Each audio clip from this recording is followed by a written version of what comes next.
actually turning green. The bronze is turning green. Yeah, that's a Union gun. Maintenance. Yeah. Man, Yeah. if I had that in the city where I live, our cleaning crews would have that thing pressure washed and shining like a beacon. You know, we're lucky that it's still standing here the way the people act in this city. But here's the story behind it. That is in dedication to a guy named George Gowan. He was a miner for the. Was he the guy that did the wine? No, that's Gallo. That's Gallo wine. And our wine here in Petersburg was Wild Irish Rose, and that was eventually bought by Gallo, who wouldn't give me permission to use a picture of it in my book. Gallon? No, Gallo. Was he the guy that come up with that with the U.S. gallon?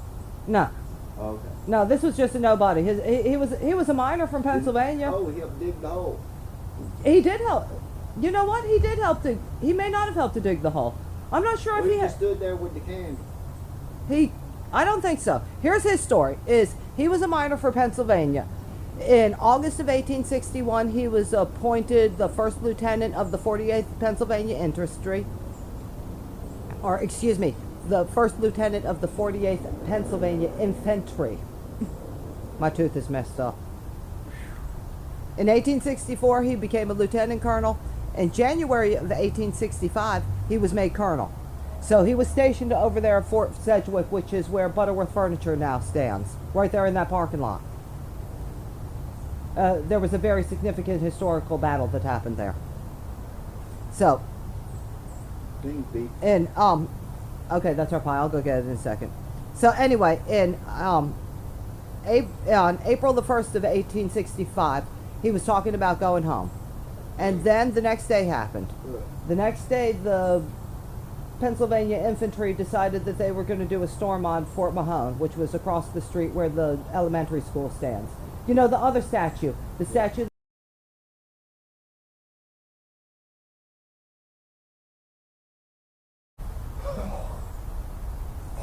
Okay, so you want to know what happened to George Gowan? Yes. Okay, this is a first-hand account. This was given by Sergeant Patrick Monahan. It said, I saw Colonel Gowan step to the side of Sam Bettle, one of the color sergeants, lean over and speak to him. My impression was that Sam was hurt. I stepped to the side of the colonel to take the colors. That was the flag. The colonel straightened up. I moved a step out of the way when a shot from the mouth of a rebel gun of Fort Mahone exploded in our midst. The colonel fell on his face. I turned him over on his back. I saw that his face, half of it had been carried away. He had been killed instantly. Wasn't that something? That sounds terrible, but there's a way to go. That is a way to go. Instantly. You've got a point there.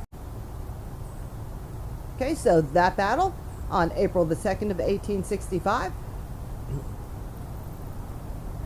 was won by the 48th Infantry. 11 were killed, 55 were wounded, including George Gowan, of course. He must have been really something in his community, because in 1905, the remaining members of the 48th Infantry began fundraising efforts for this memorial. The people of Pottsville, Pennsylvania, and school children, they raised a total of $5,000. The statue itself, the base of the statue is granite. It's 26 feet high. It's topped with a bronze replica of George Gowan. The ceremony for this, the unveiling ceremony, was really something.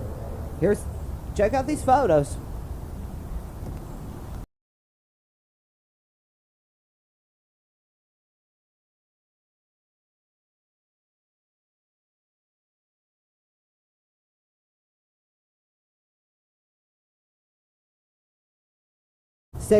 The state of Pennsylvania, or the Commonwealth of Pennsylvania, paid for the members to come to Petersburg. There was a parade. Speeches were given.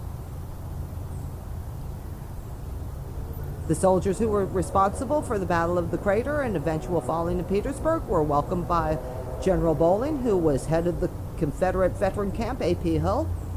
In his speech, he said, "In my wildest dreams, I could not have conceived that 42 years after sheathing my sword, I would welcome with heartfelt sincerity the soldiers of the 48th Regiment of the Keystone State, who are here to honor the gallant soldiers who have fallen on this spot." So that is the story of George Gowan and his memorial statue. I want to thank everybody for tuning in today. As always, if there's any Petersburg person, place, thing you want to know about, just drop a comment below. If you're on YouTube, please subscribe, buy my book, and make sure that you have a great day. I hope tomorrow's even better for you.